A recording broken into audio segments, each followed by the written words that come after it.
Today's question comes from Jeffrey M Bourke, and he says, "New guy here. I have the Cuisinart DBM-8 with 18 settings. Where should I be setting it for using a Chemex brewer?" What's going on, everybody? Welcome back to the Coffee Q&A, your daily, weekday show about coffee questions and answers. Anything coffee you want to talk about, let me know. How y'all doing? I'm Jay, I'm your host, and we're back again for our Thursday, March 21st edition. So like I said, this is the Cuisinart DBM-8. And this is a grinder that you can buy today for $45. I bought this probably close to 20 years ago, 18 years ago maybe, at Costco, $35. So, in 15 years or so's time, it's only increased $10. That's a pretty good deal. Now, this is a good morning, Mom. How are you, man? Good to see you. And so this is an interesting little grinder. It's by no means is it comparable to the Baratza Virtuoso or any of the more modern grinders like the Ode or Weber. I don't even know why I would say that, but it will do the job. We've talked about this grinder a little bit, but since Jeff brought this up, I'm going to show you. We're going to unwind it, and notice how many times I've had to turn it to pull this off. And so there is this burr set. These are like there are burrs, right? So there are burrs, and they are fairly dull compared to burrs, right? If you run your finger on it, it's not terribly sharp. It's nowhere near as sharp as anything else. Like the Virtuoso is much, you can definitely feel more sharpness. This is, I mean, really, it just kind of looks like they notched it, and it's really just kind of, burrs basically in name. But it is a step up from the Whirly Bird grinder. So that's what you want. Now, there is a bit of, you can see in here that there is, can you see that? I can't really see that either. But you can see there's another burr set there. What I'm going to do is I'm going to shake it out just to make sure there's any excess grinds that are in here. We're going to take it out. So in here, as you can see, there is a little bit of this thing here. What this is a timer. So you can set it to run on so much time, so many seconds, 18 seconds. I think that's what it means. I don't know. And there's a big start button. So you set this and you let it go, and it'll run, and it will fill into this hopper. And this hopper comes out. As you can see, it shoots out here, right? So the burrs are spinning, and then it shoots out here with centripetal force into this container. As you can see, we've used it a couple times, so it's a little bit dirty. Oh, just a little bit of excess coffee. We're going to wipe that out. Make it look nice. Make it look nice. Make it look nice for you. I probably should have washed it. Basically, after the last time we used it, I just kind of tossed it on the shelf. And this used to be my main grinder in the house when I didn't have the Virtuoso here yet. And so now that the Virtuoso's here, that's really what I've been using for the last several 10, 12 years.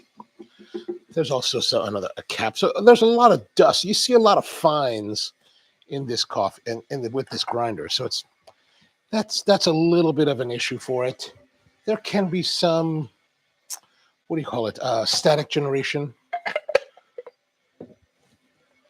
but nothing terrible. So the question really today is about, so he's a newbie to the coffee scene, and he's had this grinder in his house probably a long time, and finally decided, hey, I want to get more into coffee, and I want to use this grinder because I don't want to spend the money on more expensive grinders, and that's totally understandable. Like, part of what we want to talk about on this show, and basically, my job as a coffee person is to help guests or people that we know to make the most out of what they have. It's not always about buying the most expensive toys. Although sometimes I gotta say the most expensive toys make it more pleasurable, makes it easier.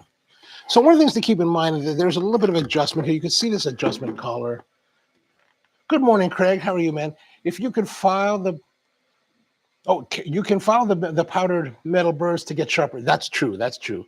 I don't know if this guy would be willing to do that, but Jeff, if you're watching, keep that in mind. You can file these You can file them a little bit, right? If you ran your little needle file or something, you could, you know, to get more sharpness out of them, you'd have to probably take the ones out here in here out. It looks like they're using Allen. I can't really see. You can barely see that, but right there that you can see that. I think it's an Allen key. So you just gotta stick it in there. But as you can see, it has settings from medium for fine to medium to coarse. And a lot of people will talk about the settings. So they'll say like, so there's a dot that starts here. So 1, 2, or let's say that's 0. 1, 2, 3, 4, 5, 6, 7, 8, 9. 9 is right here for the medium, and then it goes all the way down to 18 for the coarse, right? People will talk a lot about, I'm setting my coarseness to 9. And you know what? That's a helpful thing, but it also is a bit of a misnomer. There's no way to say that 9 in one zone or 9 on this grinder is comparable to a 9 on another DBM-8. They'll be close, but they won't be really. How do we do this? This way.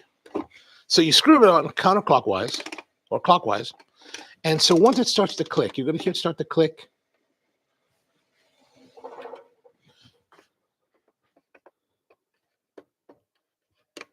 There we go, starting to click. And now this little, actually they do it nicer. The lever is really here at the 18 point. And will it stop at the, see, it will go all the way past. So it will spring all the way around again. And the clicks get louder this time around. Oh yeah, that's definitely a louder click. So we're going to, and it does stop over here. So maybe there's some closeness, but we're going to go all the way until it stops. And then we're going to back it out. So this is supposed to be the finest grind setting. We're going to back it up, and we're going to start at the middle, right? Because that's medium. Now, Jeff said that he's using the Chemex. So this is the CM6 Chemex, or GM6, glass-handled, or is it GH6? I don't know. It's the glass-handled 6-cup. I like these. This is what we use at the shops for commercial use, because it's like you can get the ones with the wood and leather, but those you have to take apart and just more hassle, because especially if you're if you're brewing this with daily, day in, day out, cup after cup after cup, the last thing you want to do is mess with this wood like collar. When you just got this glass hand, you can just do everything you want. So I like this a lot better for commercial use. If I wanted one for home, right, that I was really into it, I'd probably spring for the hand blown with the wood and leather collar, because that's just pretty. But functionally, it's pretty much the same, right? And I like the 6-cup because it allows us to do, at least at the shop, we would be able to do 12-ounce pours, 24-ounce pours. And if you really wanted to push it, you could go more. But it just gives that enough flexibility. And it's not like the 8-cup that's super huge. Like the 8-cup is pretty big. 4-cup's a little bit too small. The 2-cup is like this weird narrow thing that's actually more difficult to brew with and get nice results. So we never mucked with that, at least in a production setting. We'll play with it in the labs. So now we're going to start off. So here's the thing. So just like we've talked about in other live streams, when you're making your coffee, it's a slower process, because you're probably not making 50 cups a day. So the process is going to be relatively the same, but the length of time it takes to execute the process will be a little bit longer.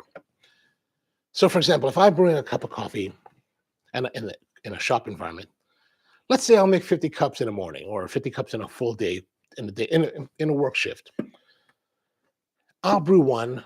I'm watching the parameters. I'm thinking about what we're trying to achieve. I'm thinking about what our recipe is about, and I'm seeing how the coffee plays out. And if it's within tolerable limits, then you'll serve it and send it on its way. If it's not, you'll have to redo it. But let's say it's servable and it's on its way, then you're going to in our case, you don't really get the chance to taste it. So you really got to rely upon experience and your powers of observation and your understanding of the process in order to determine, okay, maybe I need to change a setting somewhere along the way. In the case of doing it at home, you're actually tasting the drink. So that's even a better advantage than for someone like myself, because you get to taste the drink. You get to see, okay, I think it tastes a little bit off. I don't like the way it tastes. I'm going to make an adjustment for the next brew. and I get to taste it again, and I know that I like it. Now we can in the professional environment do the thing the bartenders do and take and pull samples out of it, but even as a guest, I don't like that. I think it's a poor look, but so we never did that kind of thing. So what you're going to do is we're going to start off here. We're going to start off here in the center with our medium setting, right? So you can see it's kind of there's the medium setting, the center setting. And then what we're going to do is we're going to make a brew here. We're going to try it out. And then if we like it or don't like it, we can make adjustments. So if it feels too bitter or too heavy, maybe it's too extracted. Maybe we need to go a little bit coarser the next time. Or perhaps it feels a bit sour, a little bit too light, then we might need to go a little bit finer the next time, right? So sometimes you do a coarser, sometimes you need to go finer. It's to say that you're going to start off at 9 is a good reference point because it is a medium grind, and typically medium grinds are where we're looking to do pour overs, right? And so what are the factors that are included in determining this? Good morning, Michael. How are you? Hey, I got your message on Instagram. I will be replying to you soon. I do have some ideas that I wanted to run by you. And so the thing is here is that we're using the device, which has this natural curve that, of course, it's always about restricting the flow, right? Everything's acting as a restrictor. We're also going to be using a filter. Oh, my last Chemex filter. Or my last square filter. So this is the Chemex filter. This is their, not the circle one, but the square. And here's the thing, the Chemex, there's a lot of people that talk about getting Chemexes and using the Kova. I even have one of those over there, a Kova or stainless steel mesh filter, perforated or laser cut or whatever. That's nice, but to me, that's not Chemex. Everybody, of course, thinks this is Chemex, and this is, of course, the icon of what Chemex is all about. But truly, this is what the Chemex is really about. Without this paper filter, this is just any other random brewing device. Right? It's pretty, it's in the MoMA, that's great, but there's nothing to it, right? If you put a metal filter in it, you're getting kind of like a different brew. It's making a different result. It's not the same. This is the key. This is a pine-based paper filter. What's different types? Supposedly the fibers are different. If we look at it, right, you can see there's a color. I don't know if you can see it. Yeah, you can kind of see it right there. See this this spackly coloration. So let's compare that to what I have at hand. Let's compare this to origami. Let me zoom in some more. So if we compare this to the origami, we can see there's definitely a difference in the paper pattern, right? So this is going to impact the way that it brews, the way that it filters. And that's the whole difference. That's the whole difference. This is what makes it. And I guess the tri-ply, but really the tri-ply is a bit of a misnomer. It's a big square, right? So your big square, you fold it over. And if you buy the big sheets, you do the same thing. This is just pre-folded. And then you open it up so that the one ply versus the 3-ply. So you get the cone here in the center, and you put the 3-ply over where the spout is, because you put over the spout, because otherwise it'll probably collapse, right? It'll probably collapse during the brewing process because it's a little bit light. So you only get 3-ply on one side, but I don't think that's really a big deal because it's already filtering out everything it needs to with the single ply, right? Because that's how it's designed. What else do we need to cover before we start? I guess that's good. So we're going to start with that, and we're going to, so this provides that's what I said, resistance. This provides resistance. The narrowing of the funnel, the funneling of the brewing vessel provides some level of resistance. This also provides resistance, and then finally, the ground coffee provides the greater resistance, right? That's the ultimate resistance is here. So that's why we adjust the grind setting, right? We're looking to adjust the grind setting of the coffee because we want to create more resistance or create less resistance to the flow of the water, right? So if we're using the basic recipe that we want our brew to complete its cycle in 3.5 to 4 minutes, using water that's somewhere between 190 to 200 degrees Fahrenheit, and using whatever coffee ratio you're using. So in our case, we always use 2 grams for every finished ounce. So we're using, for a 12-ounce serving, 24 grams. All of that is providing resistance. So the quantity will provide resistance of coffee as well as the grind particulate size. So the more quantity, the coarser you can go to maintain that same time. And that same time, because there's so much more coffee to the water, it's still extracting the ideal amount of particulates or solubles into the water. Right? Does that make sense? Okay. I hope so. Now, okay, so that's our balance. That's our balance. So pretty much what we try to do is we try to break it down, and this is what I try to do with my staff, is that we want to break down the process so that there's standardized procedures for everything. Like even when it comes to espresso, we want everything to be standardized. We try to work with our baristas to develop their skills so that their skills are consistent and even in all parameters, except for the grind, right? Or actually that it's so that it's the grind where you make the difference. So the recipe is the same, right? Quantity, temperature, water, and ratio to coffee, water to coffee, and temperature of water is all relatively the same. The only thing that's different, or that will be different, is the grind. So that way you only have to change one thing, because if you're working in an environment where you have multiple factors that are variable, that are varying at different times through your brewing process, then it becomes much more difficult to troubleshoot and determine where you need to make an adjustment, right? So let's say, like, if to correlate that, like if say one brew we're doing,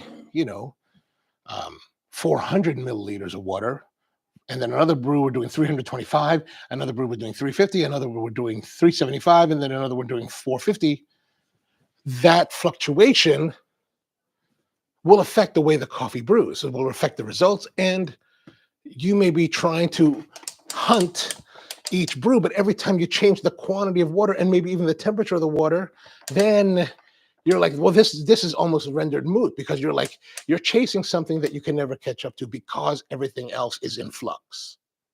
So we're always trying. So in a professional environment, we're always trying to keep all the variables in line, and really narrow variations, so that the major variation, the one that we really will look towards, is the grind, because that's honestly the easiest thing to control. Everything else is a lot more difficult. Like, let's say an espresso, there's so many functionalities, the way you dose, the way you temp, the way you distribute the coffee and all that. We work with our baristas in espresso to really dial them in on those factors. So the only thing left is the grind, right? I hope that makes sense. All right, so let's keep talking, or let's keep brewing, because I'm talking a lot. So we've got a cord, and this is really designed for the home. It's not designed for commercial use. So why am I mentioning the cord? Because the cord will not reach from my position to the wall, which is probably 4 feet away. This is the length of the cord. Perfectly fine if this is sitting on your kitchen counter and you're plugging it into the wall. But in this situation, it's not so great. So what we're going to do is, first of all, we're going to get our coffee. And today's coffee is the Maui Mocha. This was gifted to me by my friends at the Hawaii Coffee Association. And I thought that I would share that with you today.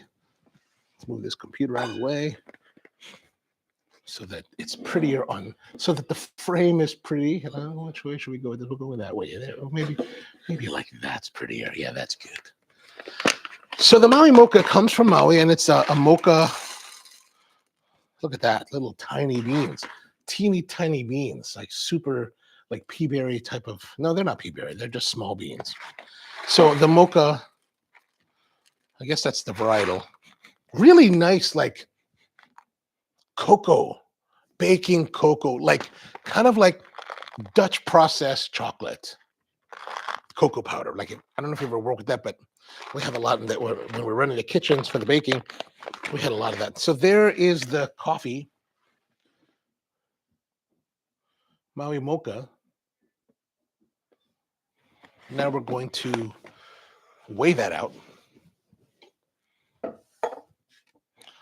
with our El Cheapo Timu scale, which is quite nice. So a lighter roast, if you can see that, looks nice, smells nice.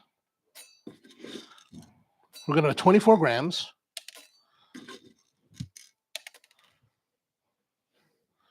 You know, sometimes when we're doing this show, I'm thinking, a little bit too much.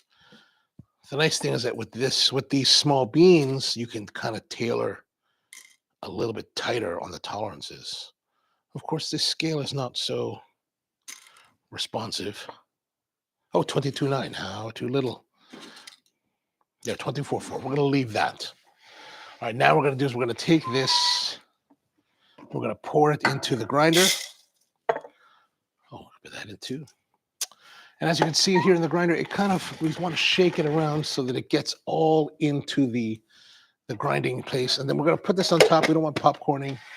Now I'm going to have to plug it in. I don't know if I can pull it a little bit out. You can see a little bit of it, right? Okay, good. So now I'm going to take this, and I've just kind of pushed this over here for the timer to like the farthest point for 18 seconds or whatever that is, because you know what? We have a measured amount. We're not grinding based on time. We're grinding based on weight. We filled it up with the to grind everything we need, and we press the button. So very high speed RPM.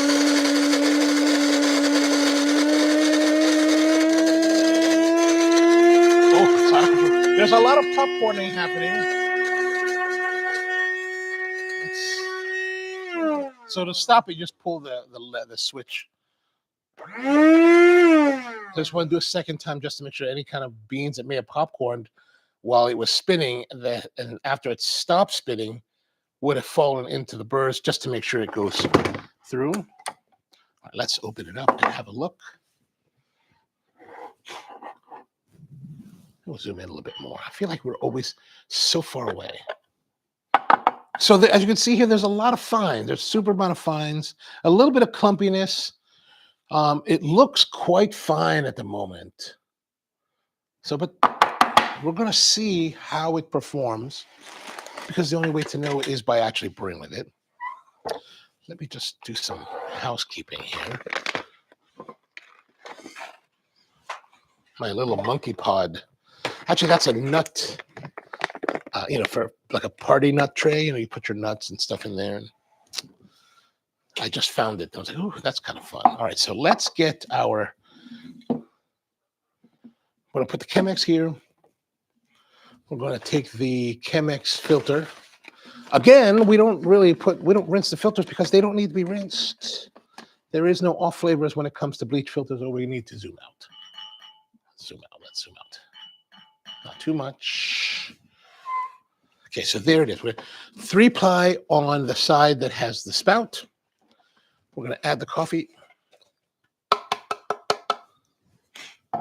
There it is, 12 ounce. That should give us 12 ounces in there. We're going to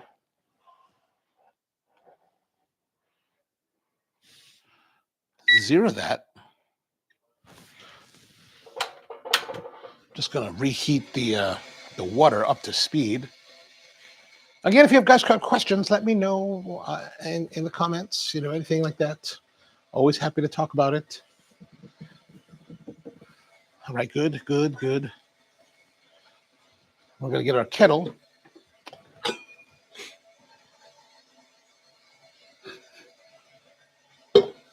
Should be all right. Now for today's Chemex brew, we're going to use a real simple brew, just basic pouring. And we're going to bloom for about 30 seconds with about 75 grams of water. Sometimes I'll just jump between grams and milliliters. When it comes to water weight, they are the same, right? So that's one thing to keep in mind if people ever talk about like ounces of fluid ounces versus weight, ounces by weight, or grams and milliliters. When you're talking about water and strictly water, they are equal. So they can be used interchangeably.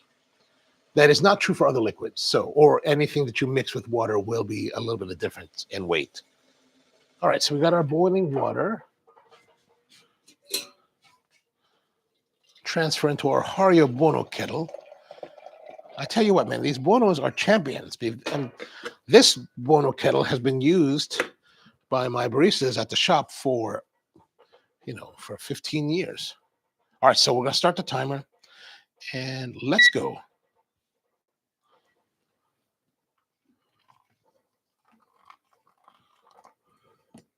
Just pretty aggressive to get it all wet. Looking for 75 grams or so. I'm going to let that bloom. It's still nicely flowing. All right, good, good. I'm trying to make it so you can see it, the scale and timer. All right, oh, 30 seconds. Just gonna go. Now we're going to just kind of hold it at this position and let it flow. 107. So we added about 35 grams. We're gonna let that roll. Let's let that try to roll. It's starting to drip now at the bottom. Trying to start. So we're gonna let that roll. We're gonna go now. We're gonna go now. I don't necessarily worry too much about touching the sides. I try not to touch the sides too much. Like I don't want to flow down the sides, but I don't necessarily worry so much about keeping it super tight. I would just like to hold this water height. Now, to be honest with you, this is not typically the recipe that we use at the Old Spro Hamden for Chemex. It's actually a much more involved process, a much more difficult and more precise recipe that's actually a real pain to work with. But today we're just going to go with something a little more simple. We don't want to make it too complex.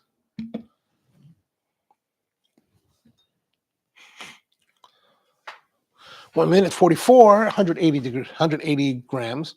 We're looking to be at 2 minutes and 200 grams. So 194.7.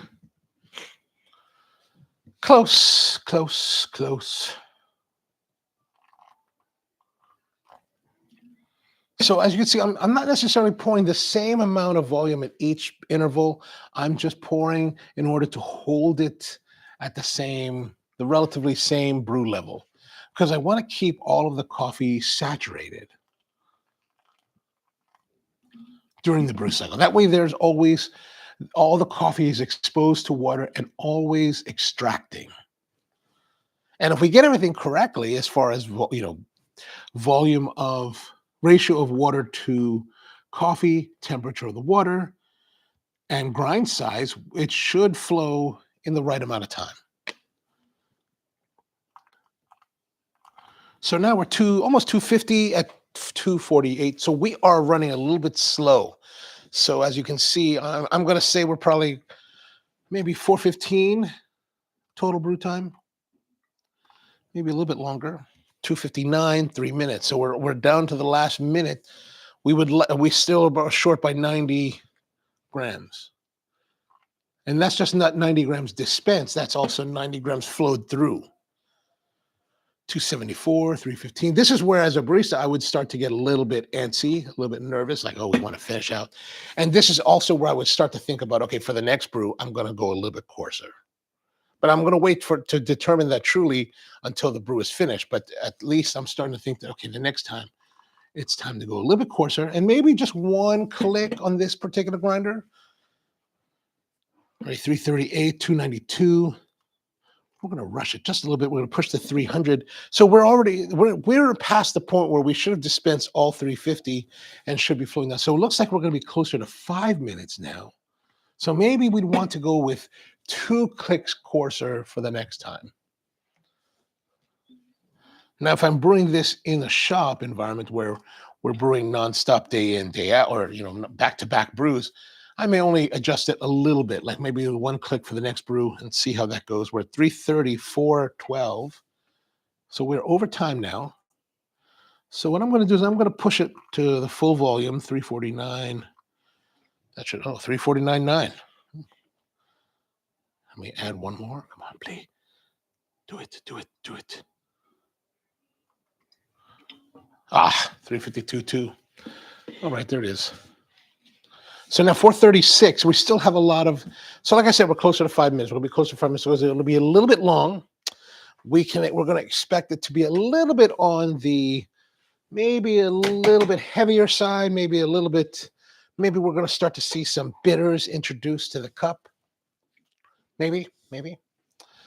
So it's actually it's all of this is conjecture until you actually taste, right? Because people always ask, well, how do I know it's right? Well, how does it taste? Because that's the ultimate arbiter is taste. And we in the coffee world, we talk so much about like things like TDS and measuring this and measuring that. Look at this. It's already 5:13 and we're still now I'm getting antsy. This is way too long. So maybe I'm gonna go for 3 clicks the next time.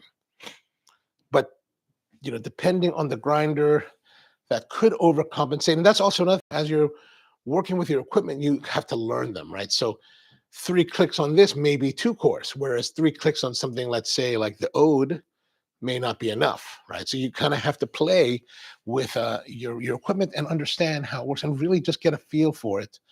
So over time, you'll get an understanding. And so like, for example, let's say on a Mazzer Major grinder for espresso, I've worked with that type of grinder or the K10 from Compact for so long that I kind of feel I can feel how far I need to go. It's more of a feeling rather than a serious thought. Like I'm not like actually calculating. I'm just kind of okay. We need to go a little bit finer, maybe a little bit more, depending on the results. Right. So here we are. We're finishing up now. 6:14. Way long. Way long. Way long. But what can you do? Sometimes it just happens. But so that's the thing. So like we started on the center.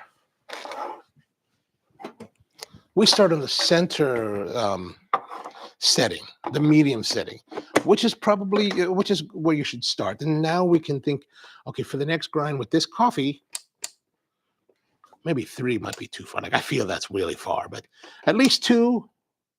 Try it out, and then you'll see. Like maybe if it ends up being like 3 minutes, you might have to go back a little bit to a little more fine. Or if it's still too long, maybe another click, right?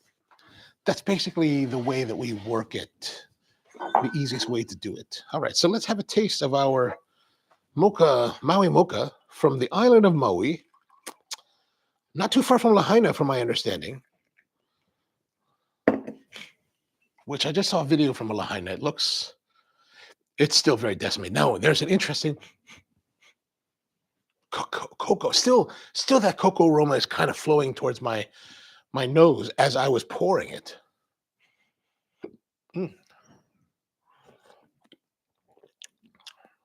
Yeah, definitely we're tasting some more bitterness, some over. So it's not a heavy bitterness. It's not really necessarily bad bitterness, but there's definitely a more of a bitterness to it. Like there is a bitterness, and it's kind of like not as smooth, right? The sweetness is diminished. It's still a pleasant and enjoyable cup that has a light sweetness to it, but it's not necessarily what we would have imagined it to be. It's not purely a joyful cup. It's a pleasantly happy cup, but not a joyful cup. That's probably the best way to look at it. But not bad, actually. Kind of enjoyable. Hawaii coffees, they're always kind of pleasant,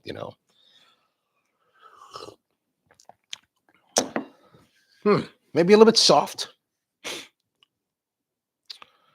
But there are, Jeffrey. That's basically the idea of how to figure out how to work with your Chemex and your DBM-8 in order to find the best way to use it. Now, I do think that this is a perfectly fine cup, right? You may never need to buy another grinder. You may want to buy another grinder. God knows everybody wants to buy new toys. But this may be perfectly serviceable for you. And here's the thing. So like, especially if you're buying nice quality coffee, that may be the way to go. Like instead of buying a grinder for $3,000, $4,000, $5,000, $2,000, just go out and source really beautiful coffee. Like that, you could spend, I don't know, $20, $30 to $50 a bag, maybe more on a coffee, and have something really beautiful. And you can make nice results with this setup. So yeah, that's pretty much it for today, I guess. Back again tomorrow. Will be of course, it's Thursday night. So on the Ono Live channel, we'll be doing the weekly Thursday night hang with the coffee Q. Oh, not the coffee Q&A, with the coffee and cigars live stream starting at 8 p.m. tonight. If you're interested in coffee and cigars, it's really more about cigars than it is about coffee. We drink a little bit of coffee, talk a little bit about coffee, but really it's more about talking about the cigars. So if you have an interest in that, you want to come hang out, come join us. We're always there. Craig's usually with us. So, and Mom's always usually hanging out. So, all right, that's going to be it for today. Thank you very much for tuning in. Back again tomorrow, 10 a.m. with more of the coffee Q&A and more talk on coffee. So, Mom, I'll see you later too as well. All right, have a great one, and see you next time.